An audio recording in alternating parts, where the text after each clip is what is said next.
Guys, welcome to my channel. আমি Rahima village kitchen চলে এসেছি দুর্দান্ত একটা রেসিপি নিয়ে।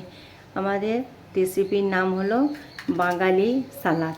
শুকনো দুটো লঙ্কা নিয়েছি, ভেজে নিয়েছি। বিট লবণ দিয়ে দেবো, সামান্য সাদা লবণ দিয়ে দেবো, দিয়ে ভালো করে লঙ্কাটা আমি ছেনে নেবো। আস্তে পিস্তে আচার মেরে কাচার মেরে ছেনে নিতে হবে। ভালো করে লঙ্কাগুলো একদম কষলে ভালো করে লঙ্কাটা আমি মেখে নেব।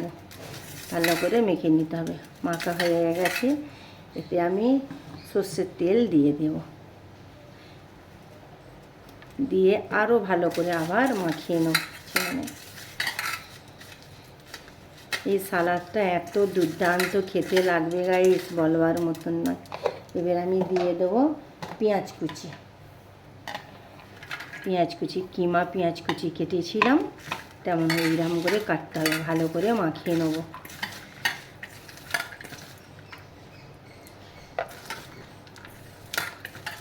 ভালো করে পেঁয়াজটা মাখিয়ে নেব। টমেটো কুচি, সালাদ কুচি দিয়ে দেব। বন্ধুরা, এইভাবে সালাদটা আপনারা করবেন, মাখতে মাখতে না জিভে জল চলে আসছে।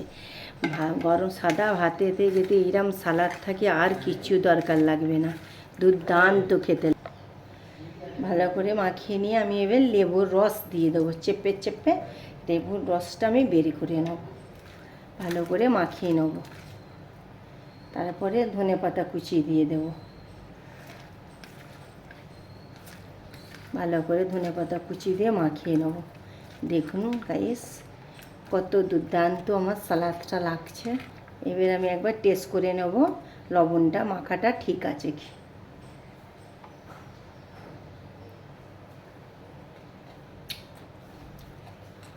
না বন্ধু, একটু লবণ লাগবে, আমি বিট লবণ দেবো। বিট লবণটা দিলে স্বাদটা খুব বেড়ে যায়। এত দারুণ লাগবে না এই সাদা ভাতের সাথে এই স্যালাদটা, আর মনে হয় যেন কিচ্ছু লাগবে না। এই স্যালাদ দিয়েই ভাত উঠে যাবে। একবার হলো আপনারা বানিয়ে খাবেন এইভাবে, দুর্দান্ত খেতে লাগবে। এবার আপনাদেরকে আমি পরিবেশন করে দেখাচ্ছি। ওপর দিয়ে আমি ধনেপাতাগুলো ছড়িয়ে দেবো। বন্ধুরা, আমার এই বাঙালি সালাদ যেতে আপনাদেরকে ভালো লাগে, লাইক কমেন্ট শেয়ার অবশ্যই করবেন। ভিডিওটা কেমন লাগলো অবশ্যই আমাকে কমেন্টে জানাবেন।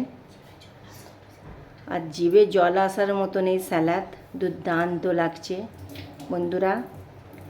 আর ইউটিউবের বন্ধুরা অবশ্যই আমাকে কমেন্ট করবেন, আমাকে সাবস্ক্রাইব করবেন। আর ফেসবুকের বন্ধুরা আপনাদেরকে অসংখ্য আপনাদের কাছে ধন্যবাদ, যেসব বন্ধুরা আমার পরিবারে এসে ঘুরে গেছেন, আমার সাথে কমেন্ট করেন। ধন্যবাদ।